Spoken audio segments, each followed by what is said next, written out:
And what's nice about these is they have a hinge that opens and closes. Because some of the bait bags stay wide open and then you bend over to do something with your puppy and your puppy gets the Skittle rainbow of everything you had inside your bait bag. And the puppy's like, yay! And you're like, no! And you're trying to get it all collected. So the nice part about this is you can get your bait, you can use your hands, and now you're ready to go. And I try to get people to have that bait with them wherever they go because there's an old saying, Pavlov is always on your shoulder. So regardless of whether we're in here or we're out in the community somewhere, your dog's learning. We're learning. And so every opportunity is a learning of things you want your dog to learn or things you don't want your dog to learn. And so if we're always prepared to reinforce the things that we want, then we're always going to start to get habits. Keep it positive, be really patient, because we have a learning curve and the dogs have a learning curve. And remember, most of the words we speak, they're not sitting here staring at me right now. So one of the key things we're going to practice is we don't use a lot of verbal language. We're going to use low inviting energy. We're going to use our body language, and we're going to use a treat system to communicate to the dog what we want.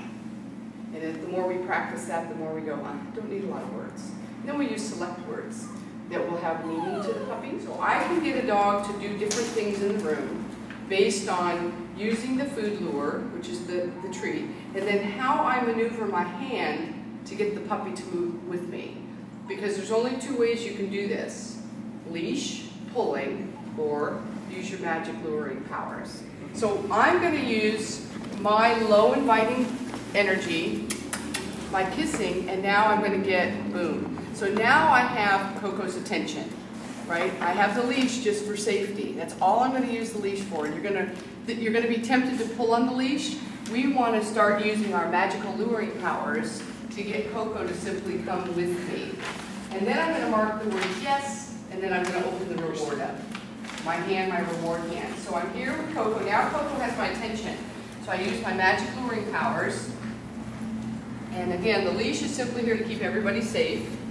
And then I'm simply going to mark yes, and then open up the food. Hold the treat. You want to put the treat in between the thumb and the index finger here, but you don't want to completely cover it, because then the dog will start maneuvering its head around the treat. We want to have the treat so that it's right here, and we simply have our hand over it, our thumb over the top. And now the puppy can smell it. And now here, as I get the puppy to move towards me, once I'm going to mark yes, I open up I just let the thumb off the food. Good, good. So I didn't pull on Coco, I simply lure, and I'm moving backwards, and the puppy's following the food lure. And then I'm going to say yes, and then I open the yes. So this is what we call charging the mark, yes. So hear the word, then I deliver the treat. So here's the difference. If I go like this, yes.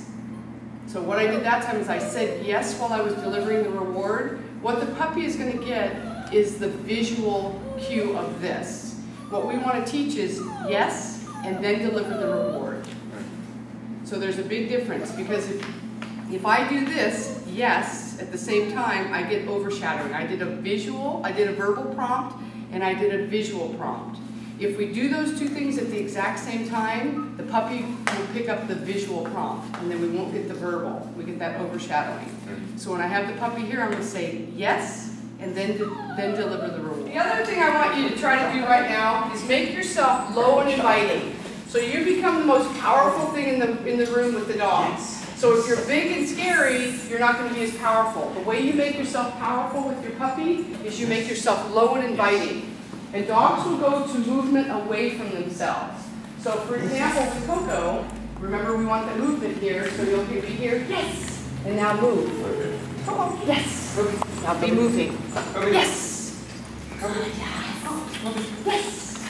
So you want to make yourself low and inviting. But if we make what's happening really exciting, they're going to stay involved and the learning can occur. So that's the most important part, is we make everything really motivating and fun for the puppy, that they're like, I just want to be in your bubble. I want to be in your bubble. And when you have that, everything else is simple. Yes. And the other thing Yes. In the detail, when the puppy gets the treat, think of the puppy as an airplane. And you want the puppy to land on the runway perfect so that the food delivery would be right in line with their muzzle. Because if it's high, the dog's going to be high. If it's too low, the dog's going to be low. So as we deliver the food, as they're running in for it, yes, we're going to make it right there where his little mouth is. Yes. Yes. Then we absorb that until he gets it. Good job. Yes.